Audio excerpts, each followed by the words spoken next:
কয়টা মাধ্যম বললাম? 4টা। আবারও বলতেছি, খেয়াল করেন, রিজিক, হালাল রিজিক উপার্জনের মাধ্যম 4টা। এর ভিতরে সর্বপ্রথম হলো ব্যবসা, 2 নাম্বারটা কৃষিকাজ, 3 নাম্বারটা হলো চাকরি এবং 4 নাম্বারটা হলো ভিক্ষা। এখন প্রশ্ন আসতে পারে, এই যে ধাপে ধাপে 4টা ধাপের কথা বললাম, সর্বপ্রথম আল্লাহ রাব্বুল আলামিন যেই ধাপটা দিয়েছেন সেই ধাপটার নাম হলো ব্যবসা। সেই ধাপটার নাম কি? ব্যবসা। তাহলে বোঝা যায় আল্লাহ রাব্বুল আলামিন মানব জাতিকে উপার্জনের যতগুলো মাধ্যম দিয়েছেন এর ভিতরে সবচেয়ে হালাল এবং সর্বোত্তম রিজিকের মাধ্যমের নাম হলো ব্যবসা।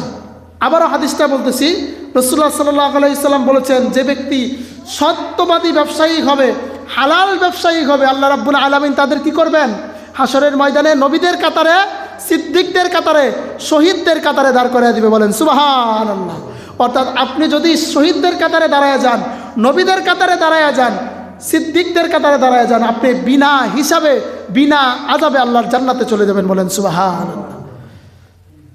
আল্লাহ রাব্বুল আলামিন জান্নাতের গ্যারান্টি দিয়েছেন রিজিকের উপার্জনের ক্ষেত্রে মাত্র একটা, এটার নাম ব্যবসা। কিন্তু আজ সবচেয়ে দুঃখজনক বিষয়, এই ব্যবসা করতে যায় এই সবচেয়ে বেশি ডুপ্লিকেট এবং সবচেয়ে বেশি দুর্নীতি এই ব্যবসার ভিতরে। যেই জায়গায় আপনি হাত দিবেন, কোন জায়গায় হাত দিবেন, যেই জায়গায় হাত দিবেন সেই জায়গায় ডুপ্লিকেট। কথা ঠিক না? এমন কোনো সাইট নাই যে দুর্নীতি নেই। এই দুর্নীতির কারণেই আমাদের সমাজের অবস্থা। আমাদের সমাজ আজ ধ্বংসের দ্বার প্রান্তে চলে গেছে।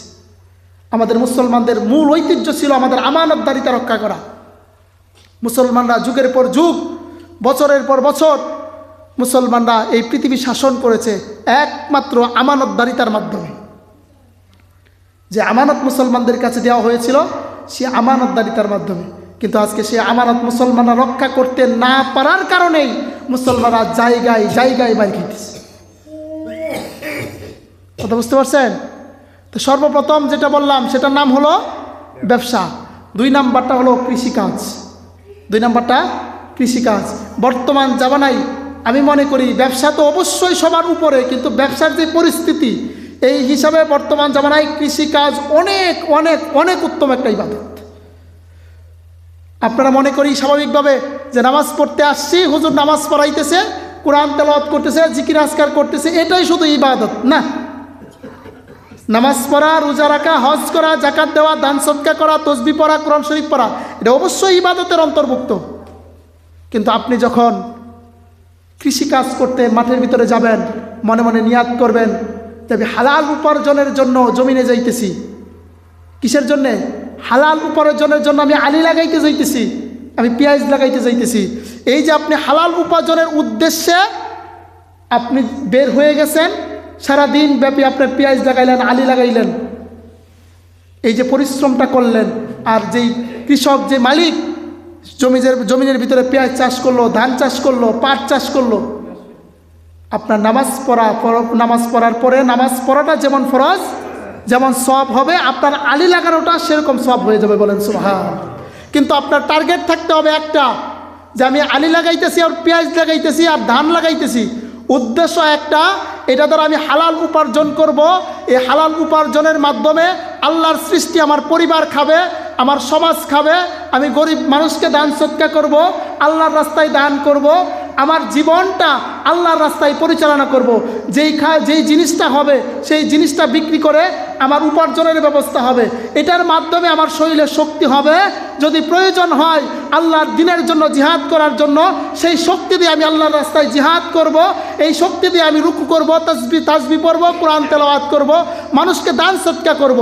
যখন আপনি মনে মনে ধারণা করবেন এই পেঁয়াজের মাধ্যমে, এই পাটের মাধ্যমে আমার শক্তি উপার্জিত হবে, আল্লাহর দ্বীনের জন্য আমি নামাজ পড়ব, জিহাদ করব, আমার পরিবারকে খাওয়াবো, যত ঘন্টা আপনি পেঁয়াজ লাগাবেন আর পাট লাগাবেন তত ঘন্টা আপনার আমল নামায় নফল নামাজের সওয়াব হবে। বলেন সুবহান। আমরা শুধু ভাবছি এটাই যে নামাজ পড়াই শুধু ইবাদত না, নামাজ পড়তে হবে, নামাজ পড়তেই হবে। অনেকে বলে নামাজ পড়তে হবে, এই কথাটা ভুল। নামাজ পড়তে হবে না, নামাজ পড়তেই হবে, এটা সঠিক, কোনো সার নাই। নামাজ পড়তে হবে এক জিনিস, নামাজ পড়তেই হবে এটা আরো মজবুত, নামাজ পড়তেই হবে। কিন্তু নামাজ যেরকম ফরজ, হালাল রুজি উপার্জন করাও ঠিক তেমনই ফরজ। প্রথমটা বললাম ব্যবসা, 2 নাম্বারটা বললাম কৃষিকাজ, 3 নাম্বারটার নাম হলো চাকরি। 3 নাম্বারটার নাম চাকরি। কিন্তু বর্তমান জামানায় দেখা যায় এটা নেমে আসছে কয় নাম্বারে? 3 নাম্বারে। হালাল উপার্জনের ক্ষেত্রে কয় নাম্বারে নেমে আসছে? 3 নাম্বারে নেমে আসছে। কিন্তু মানুষ বর্তমানে মনে করে সবচাইতে ভালো কাজের নাম হলো চাকরি। সবচেয়ে ভালোটা কি? চাকরি না।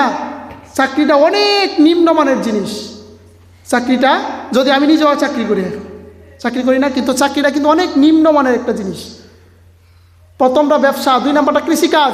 কৃষিকাজেরটাও নিম্নটা কি? চাকরি। কারণ চাকরি করলে আপনার অন্যের অধীনে থাকতে হয়, অন্যের কথা শুনতে হয়। কথা ঠিক না? কিন্তু আমরা মনে করি চাকরিটাই সবচাইতে বড় উঁচু মানের জিনিস। না, চাকরির এক প্রকার ধোঁকা আপনি বলতে পারেন। কারণ পৃথিবীর বুকে আপনি দেখেন যত মানুষ ধনী হয়েছে, কোটিপতি বলেন, মিলিয়নার বলেন, সব কিন্তু ব্যবসায়ী অথবা উদ্যোক্তা। কথা ঠিক না? কিন্তু যারা চাকরি করে একমাত্র দুর্নীতি করলে ধনী হওয়া যায়। দুর্নীতি ছাড়া শুধু চাকরি করে একটা মানুষ ধনী হতে পারে না। খায়া বাচ্চা চলতে পারে। কত বেতন? 50,000, 1 লাখ, 2 লাখ। হ্যাঁ, তো অর্থাৎ চাকরি করে ফ্যামিলি নিয়ে সুন্দরভাবে জীবনযাপন করে চলা যায়, কিন্তু উন্নত মানের বড় কিছু করা যায় না। যদি বড় কিছু করতে হয় তাহলে কি করতে হবে? ব্যবসা করতে হবে। ব্যবসার বিকল্প কোনো রাস্তা নাই। তো 3টা মাধ্যম বললাম। প্রথমটা হলো ব্যবসা, 2 নাম্বারটা কৃষিকাজ, 3 নাম্বারটা চাকরি। অর্থাৎ 3 নাম্বারে নেমে আসছে চাকরি। আর এই 3 নাম্বারটার আমরা 1 নাম্বার বানায় ফেলছি। দেখবেন বর্তমান জামানায় কোনো মানুষ যখন উচ্চ শিক্ষিত হয়, শিক্ষা দীক্ষার পরে যদি ব্যবসা নিয়ে নামে, ওই ছেলেটা কিছু করতে পারেনি, সারা জীবন পড়ালেখা কইরা কি করছে? ব্যবসা করে। এত পড়ালেখা দরকার ছিল? মানে সে ব্যবসাটাকে একদম ক্ষুদ্র করে দেখা হয়।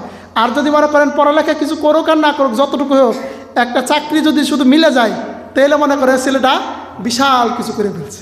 কথা ঠিক না? কিন্তু সর্বশ্রেষ্ঠটা হলো ব্যবসা। যাই হোক, এই 3 নাম্বারটা 3টা বললাম। 3টা বলার পরে যদি সেই ব্যক্তি 3টার ভিতরেও না থাকতে পারে, একদম নিম্ন লেভেলের, তার চলার মতো কোনো পরিস্থিতিই নাই, শুধু যাই ভাব, তখন সর্বশেষ তার মাধ্যম হলো ভিক্ষা। সর্বশেষ মাধ্যম কি? ভিক্ষা। রাসূলুল্লাহ সাল্লাল্লাহু আলাইহি ওয়াসাল্লাম বলেছেন, হালালের ভিতরে সর্বনিম্ন 2টা হালাল, কিন্তু সর্বনিম্ন 2টা হালাল। এটার নিচে আর কোনো নিম্নমানের কোনো হালাল নাই। এটার ভিতরে একটা হলো ভিক্ষা, আর 2 নাম্বারটা হলো তালাক। আমার কথা বুঝতে পারছেন? হালাল, কিন্তু হালালের ভিতরে সর্বনিম্ন একটার নাম হলো ভিক্ষা, আর 2 নাম্বারটা হলো তালাক। তালাকের সংখ্যা আমাদের সমাজে বেশি না কম? বাড়তেছে, কঠিন বাড়তেছে। আল্লাহ রাব্বুল আলামিন সেই সকল অভিশাপ থেকে আমাদের বাঁচার তৌফিক দান করুক। সকলে বলেন আমিন। এই যে হালাল উপার্জনের 4টা মাধ্যম বললাম, এই 4টা মাধ্যমের ভিতরে আল্লাহ রাব্বুল আলামিন যেন এই ভিক্ষার সর্বনিম্ন স্তরে যেন আমাদেরকে না নামান, এর উপরে 3টার ভিতরে রেখে যেন হালাল রুজি উপার্জন করে যেন আমাদের জীবন পরিচালনা করার তৌফিক দান করে। সকলে বলেন আমিন। যারা এখনও আসেন না, আপনাদেরকে অনুরোধ করব দ্রুত মসজিদে চলে আসেন। আপনাদেরকে কথা এটাই মাথায় রাখতে হবে, নামাজ পড়া যেমন ফরজ, রোজা রাখা যেমন ফরজ, হজ করা যেমন ফরজ, যাকাত দেওয়া যেমন ফরজ, তসবিহ তাহলিল কোরআন তেলাওয়াত শিক্ষা করা যেমন ফরজ, ঠিক সেইভাবে হালাল রুজি উপার্জন করাও ঠিক তেমন ফরজ। মাথায় থাকবে। আল্লাহ রাব্বুল আলামিন আমাদের সমস্ত হারাম থেকে আমাদেরকে বাঁচিয়ে হালাল উপার্জন করা তৌফিক দান করুক। সকলে বলেন আমিন। ওয়া আখির দাওয়ানা আলহামদুলিল্লাহি রাব্বিল আলামিন। আসসালামু আলাইকুম ওয়া রাহমাতুল্লাহি ওয়া বারাকাতুহু।